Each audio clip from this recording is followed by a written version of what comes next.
ایک میں نے جو بھی ایتھیسٹ ہو جائے نا, دیکھو جو ایتھیسٹ ہوتے ہیں نا ان کی بہت ساری وجوہات ہوتی ہیں, جو خدا کے منکر ہوتے ہیں. ایک وجہ تو کوئی ٹینشن ہوتی ہے, وہ وجہ دلیل نہیں ہوتی. ان کے لیے دنیا میں مشکلات اور غم بہت آ رہے ہوتے ہیں, وہ دعائیں قبول نہیں ہو رہی ہوتی, تو کہتے ہیں خدا ہوتا تو میری مشکلات حل کرتا. وہ اس بیس پہ خدا کا انکار. ایسے بھی بہت سے لوگ ہیں دنیا میں.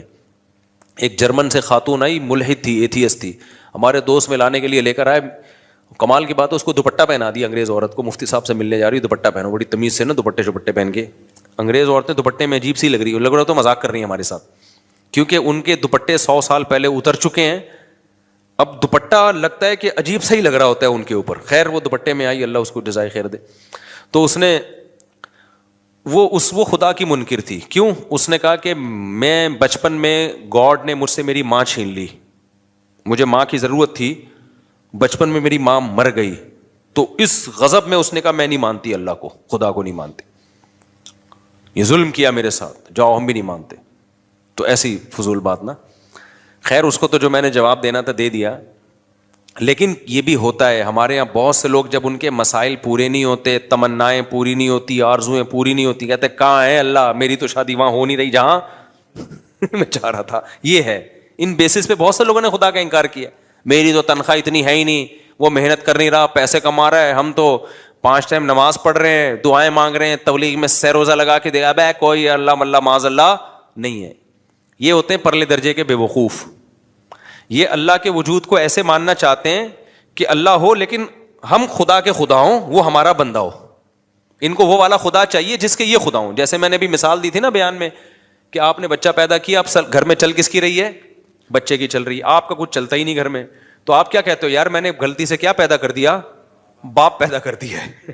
ٹھیک ہے نا, غلطی سے میں نے کیا پیدا کر دیا ہے. جیسے انگریزوں کے یہاں بچے پیدا ہونے بند ہو گئے ہیں, ان کے یہاں باپ پیدا ہوتے ہیں. کہ بچے کو آنکھیں دکھائیں پولیس آ جائے گی, بچہ باپ کو آنکھیں دکھائیں اتنی جلدی پولیس نہیں آتی. باپ بچے کو آنکھیں دکھا دے فوراً پولیس آئے. وہ بچے پھر بتاتے بھی ہیں, اب دوبارہ آنکھیں دکھائیں, فون دے گا فون. ایسے ایک آدمی نے مجھے خود بتایا, کہہ رہے میں پاکستان سے اپنی فیملی کو امریکہ لے کے گیا, تو مجھے غصہ آیا بچے پہ, کسی بات پہ میں نے تھپڑ لگا دیا اس کے, بہت بدتمیزی کر رہا تھا. تو اس نے یہ واقعہ سنایا نا, کہتے ہیں کہ میں نے اس کو تھپڑ جیسی لگایا, مجھے پتہ ہی نہیں, میں تو آرام سے انجوائے کر رہا ہوں, پولیس آئی اٹھا کے لے گئی مجھے. یار بچہ باپ کو یار تھانے بھجوا دے. میں تو کہتا ہوں یار آدمی کی کیا گزرتی ہوگی. خیر کہتے ہیں میں تھانے سے ہو کے آیا تو مجھے بڑا غصہ آیا, میں نے کہا میں تو اور لگاؤں گا ایک تھپڑ, مجھے کیوں بھجوایا. چاہے جب میں گھر آیا نا تو بچے کو جیسی آنکھیں دکھائی, بچہ کیا کہتا ہے؟ فون کی طرف. اس زمانے میں موبائل فون نہیں تھے, یہ والے فون کا جو ہے وہ نہیں, وہ گھمانے والا بھی نہیں, وہ تو زیادہ پرانا ہو گیا, لیکن یہ والے فون تھے جو PTCL والے نہیں ہوتے. تو کہہ رہے ہیں فون کی اشارہ کر کے کہتا ہے دیکھ رہا ہے وہ, کہہ رہے میں نے کہا بھائی یہ میں نے غلطی سے کیا پیدا کر دیا. تو وہ میرے سامنے ہوتا ہے, پرانا واقعہ ہماری حضرت کو سنا رہا تھا, وہ میرے سامنے ہوتا, میں کہتا بھائی آپ نے غلطی سے نہیں کیا, ان ملکوں میں جان بوجھ کر باپ پیدا ہو رہے ہیں, غلطی سے نہیں ہو رہے. لا ایسا ہے کہ اب اولادیں پیدا ہو ہی نہیں سکتی ہیں, قانون ایسا بن گیا ہے. اب یہاں جو بھی پیدا ہوگا, وہ جو حدیث میں آتا ہے نا انتلد الامۃ ربتہا, حدیث میں آتا ہے قیامت کی علامات میں سے کہ باندی اپنے مولا کو, آقا کو جنے گی. تو مطلب یہ باپ کس کو جنے گا؟ اپنے باپ کو جنے گا, بیٹے کو تھوڑی جنے گا. میں نے کہا یہ تو حدیث ہے, تو قرب قیامت کی علامت ہے, تو ابا جنے. میرے پاس ہوتا تو میں سمجھاتا. کہتے پھر میں نے سوچا کہ یار یہ تو بڑا مسئلہ ہو گیا نا, یہ تو بڑا مسئلہ ہو گیا, اب یہ تو میرے ہی باپ بن کے زندگی گزاریں گے. تو کہتے ہیں میں نے پھر بہانے سے یہ کیا, میں نے کہا کہ تمہیں پاکستان لے کے جا رہا ہوں, تو وہاں پھر ایسا بھی نہیں ہو سکتا کہ پاکستان لے آؤ آپ, بچہ کمپلین کر دے گا غریب ملک میں لے کے جا رہا ہے مجھے, ٹھیک ہے نا, آپ نہیں لے جا سکتے اپنے بچے کو اپنی مرضی سے, امریکن نیشنل ہے وہ, تو گورنمنٹ پکڑ لے گی, بولے کہ یہاں پیدا ہوا تو لے کے کیسے جا رہے ہیں وہاں پہ. تو کہہ رہے میں نے پھر بچوں کو یہ کہا کہ ہم ذرا چلتے ہیں گھومنے, قائد اعظم کا مزار دیکھیں گے اور یہ وغیرہ وغیرہ جو چیزیں ہوتی ہیں ہم یہ آپ کو دکھائیں گے. بچوں نے کہا ٹھیک ہے جی انجوائے کریں گے. کہہ رہے جب میں ایئرپورٹ پہ لے کر آیا, گھر میں لے کر گیا میں, اس کے بعد میں نے کہا بلا پولیس کو. آگے میں یوٹیوب کی پالیسی کے خلاف ہے,